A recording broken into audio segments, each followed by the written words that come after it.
Cognitive behavioral therapy is fundamentally based on four key principles. These principles shaped the entire process into what it is today, providing people everywhere with the skills necessary to ensure that they are able to get whatever relief from the mental health symptoms they desire. These four principles, a focus on the present, brief, active, and goal oriented, combine to create a fantastic therapy that has been adapted and modified endlessly, creating a therapy that is beneficial for almost anyone. Take a look at the four principles mentioned and familiarize yourself with them. All four will come into play as you go through the cognitive behavioral therapy process on your own or with a therapist of your own. Focused on the present. The first aspect of cognitive behavioral therapy is the fact that it is present focused. As you learn the process, you will become familiarized with the fact that cognitive behavioral therapy does not necessarily concern itself with the root cause of the original manifestation of a distressing symptom, and instead focuses more on the symptoms present at any given time. While it is important to recognize what caused a symptom originally, ultimately, knowing the root cause will not enable a fix unless you have developed a time machine that you have not shared with the rest of the world yet. Many other psychotherapies would have focused specifically on that monumental occasion, focusing on the cause of the first iteration of the symptom that is still giving you grief now. However, cognitive behavioral therapy recognizes that the trauma, or whatever else it was that caused your initial onset of symptoms, is important. But what is more important is what is actively triggering your outbreaks now. When you understand what is currently triggering you, you are able to make appropriate adjustments to current thoughts and feelings to avoid future instances of being triggered. You will be able to make any changes necessary, and in doing so, you are able to ensure that you can mitigate future outbursts. Brief. Next, cognitive behavioral therapy is brief. It is incredibly brief for what it is. The average cognitive behavioral therapy treatment is, on average, 12 sessions long, with some lasting as little as 6. Many other forms of psychotherapy takes years in comparison to get the same result. The reason cognitive behavioral therapy is so effective at getting through the process while leaving lasting results is that cognitive behavioral therapy makes it a point to teach skills. Rather than slowly guiding the individual through solving each and every problem that comes his or her way, the therapist focuses on developing problem solving skills that can be used in a wide range of situations. These skills can be used to fix most of the problems that the patient is likely to encounter, and in doing it this way, the patient ensures that he or she is capable of handling nearly anything life throws at him or her. Of course, not everything will always be able to be handled by the methods taught, and in those instances, it is, of course, encouraged to return to the therapist for more skills. Sometimes you will not have the skill you need, but most of the time you will, because cognitive behavioral therapy focus on that sort of action plan.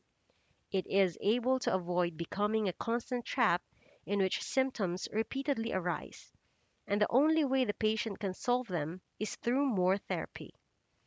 Of course, the more therapy, the more lucrative for the therapist, but ultimately, the effectiveness of cognitive behavioral therapy is incredibly attractive to insurance companies and individuals who are paying out of pockets to themselves. Active. Cognitive behavioral therapy is also active, meaning it focuses almost entirely on doing things that will change the thoughts, feelings, behavior cycle that was previously mentioned. In being active, the patient is primarily responsible for the setting of a goal and actively striving to achieve it. They are doing this through the process of setting a goal in order to encourage them and following through to see the desired changes. Rather than talking through feelings, cognitive behavioral therapy patients make real changes to their perceptions and actions in the world around them. changes that enable them to be far more productive and capable of success in society than people who instead focus on other forms of psychotherapy. For example, if you have a major phobia of dogs, cognitive behavioral therapy will not spend time talking about why you are afraid of dogs, beyond maybe a brief question to discover if there is some trauma related to it, or if you simply are afraid of dogs and their big fangs. When it is identified that you are simply afraid of dogs for no particular reason, cognitive behavioral therapy moves on to creating action plans for you that will benefit you. Through these action plans, you are able to better strive for the results you want, which in this case is to be able to see a dog without immediately freaking out. You develop a method to ground yourself when you feel your phobia taking over and encouraging your fear behaviors.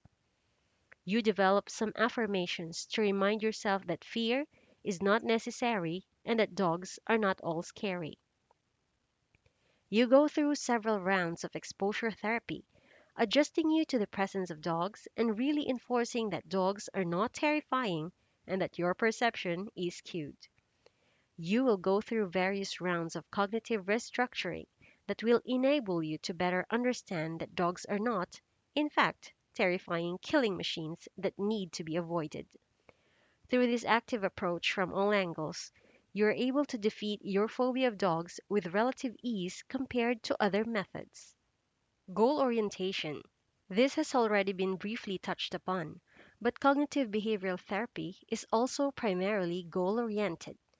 This means that patients are always striving toward a goal of some sort. Perhaps the biggest component of the cognitive behavioral therapy process is identifying a goal that drives you forward, encouraging you to work toward bettering yourself in some way, whether it is learning to understand and overcome your current fears or to somehow stop having constant anger outbursts. Goals enable you to tackle thoughts and behaviors with ease, recognizing that feelings are not appropriate goals to set. These goals also enable you to measure your process as you go, creating a real, tangible guide to how far you have managed to come with the processes you are attempting to learn.